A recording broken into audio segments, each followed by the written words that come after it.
अब बस और नहीं। कैसे एक पत्नी अपने पति को अपनी अहमियत समझाती है। जिस गांव से वो ताल्लुक़ रखती थी, वहाँ इतना खुला माहौल नहीं था। औरत को कुछ भी करने की आज़ादी नहीं थी। अनु ने जब ऐसा कहा तो सब भौचक्के होकर उसकी तरफ देख रहे थे और वो इसके लिए बिल्कुल बेपरवाह खड़ी थी। अनु और उसका परिवार दिल्ली जैसी जगह पर रहता था, जहां हर कोई अपने रोज़मर्रा के काम में इस तरह व्यस्त था कि किसी को किसी से कोई फ़र्क नहीं पड़ता था। अनु जब गांव से शहर आकर बसी थी, तो उसे वहां का कल्चर बहुत अजीब लगता था, जिसमें ढलने के लिए उसे बहुत टाइम लग गया। उसने औरतों को कभी इस तरीके से खुल्लम-खुल्ला अपने विचारों को व्यक्त करते हुए नहीं देखा था, पर उसे ये सब अच्छा लगा। जिस गांव से वो ताल्लुक़ रखती थी, वहाँ इतना खुला माहौल नहीं था। औरतों को कुछ भी करने की आज़ादी नहीं थी। वो जॉब करना चाहती थी, लेकिन उसे नहीं करने दी गई। सुमित, अनु के पति का जब ट्रांसफ़र दिल्ली हुआ तो अनु भी उनके साथ आ गई और पास के स्कूल में ही जॉब करने के लिए सुमित को मना लिया। सुमित अनु को बहुत प्यार करता था, लेकिन गांव का होने की वजह से कहीं न कहीं उसकी सोच खुली हुई नहीं थी। अनु खुश थी, क्योंकि वो जॉब के लिए जाती तो कई अलग-अलग लोगों से मिलती, बात करती और खुश रहती। अनु का एक बेटा था और वो दूसरे स्कूल में जाता था। अनु दोपहर को उसको अपने साथ लेती हुई घर आती थी और सारा काम करती। फिर शाम को सुमित भी ऑफिस से आ जाता। फिर तीनों मिलकर डिनर के बाद पास वाले पार्क में जाया करते थे। उन दोनों की सैर हो जाती और प्रथम, उनका बेटा, वहाँ खेल लिया करता था। अनु सुमित को सारी बात बताया करती और सुमित उसे अपने ऑफिस के बारे में सारी बातें शेयर करता था। दोनों पति पत्नी कम और दोस्त ज़्यादा हो गए थे। एक दिन गांव से अनु की सास आईं, जो उनके पास कुछ टाइम रहने के लिए आई थी। जब उन्होंने वहाँ का कल्चर देखा तो चीज़ें उनके सहन के बाहर हो गई। 2-3 दिन तो उन्होंने खुद पर बहुत नियंत्रण रखा, लेकिन तीसरे दिन ही उससे खुद पर काबू न रखा गया और सुमित से बात करने की सोची। उन्होंने सुमित से कहा कि तू अच्छी खासी नौकरी कर रहा है, तुझे क्या ज़रूरत है अपनी पत्नी से काम कराने की, और वैसे भी मैं घर पर पड़ी बोर हो जाती हूँ, तू तो उसकी नौकरी छुड़वा दे। सुमित को कुछ समझ नहीं आया, तो वो सोचता हूँ बोलकर ऑफिस चला गया।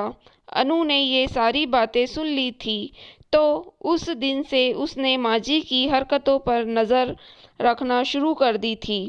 एक दिन उसको स्कूल में देर हो रही थी, तो उसने सुनीता, उसकी सहेली, को बोला कि प्रथम को स्कूल से लेकर घर छोड़ देना, वहाँ माजी होंगी। सुनीता ने जब प्रथम को घर छोड़ा, तो उसको 1 घंटे बाद जब अनु वापस आई तो उसने सुना माजी प्रथम को कहाँ रही थी कि तू अपनी मम्मी को बोल वो अपनी जॉब छोड़ दे, तो तू जब आया करेगा तो मुझे मम्मी घर पर ही मिलेगी और खाना भी एकदम गरम मिलेगा। माजी की बात सुनकर अनु को बहुत गुस्सा आया, लेकिन उसने बच्चे के सामने बोलना ठीक नहीं समझा। अगले दिन रात को जब खाना खाकर सुमित और अनु सैर के लिए जाने लगे, तो माजी ने पेट में दर्द को लेकर सारा घर सर पर उठा लिया और उनका जाना कैंसल हो गया। 2-3 दिन तक रोज ऐसा ही होता रहा, तो उनकी सैर पर जाने की आदत छूट गई।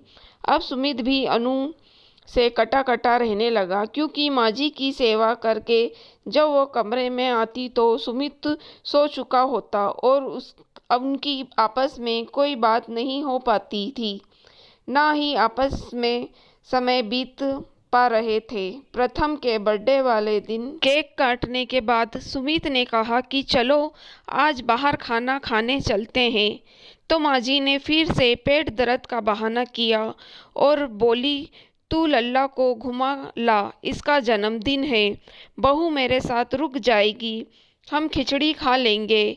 अनु मुड़ी और बोली, सुमित ऐसा करो तुम माँ जी के पास रुक जाओ और माँ जी के साथ ही खाना खाओ, उन्हें अच्छा लगेगा।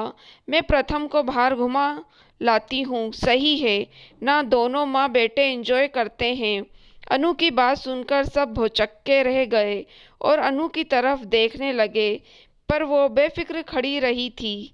अनु ने सुमित को कहा कि अब बस और नहीं, और रोज रोज माँ जी के होने वाले पेट दर्द की वजह प्रथम को माँ की जॉब छुड़वाने वाली बात पर बहकाना और सारा काला चिट्ठा सुमित के आगे खोल कर रख दिया। सुमित माँ के बर्ताव से हैरान था। उसने माँ से पूछा कि ये सब सच है? तो माँ बोली, क्या ज़रूरत है इसको नौकरी करने की? तू अच्छा खासा कमा तो रहा है ना? तेरे से घर के काम में मदद लेती है, अगर घर रहेगी तो खुद काम करेगी ना? सुमित ने जवाब दिया कि बस करो माँ, ये मेरी मर्जी से नौकरी करती है और इसकी तनख्वाह से हमारे घर में मदद होती है, तो अगर मैं इसकी मदद करूँ तो इसमें क्या हर्ज है? दूसरी बात, अगर आप घर पर बोर हो जाती हैं तो सत्संग में जाओ, प्रथम का ख्याल रखो, लेकिन उसे गलत बातें मत सिखाओ।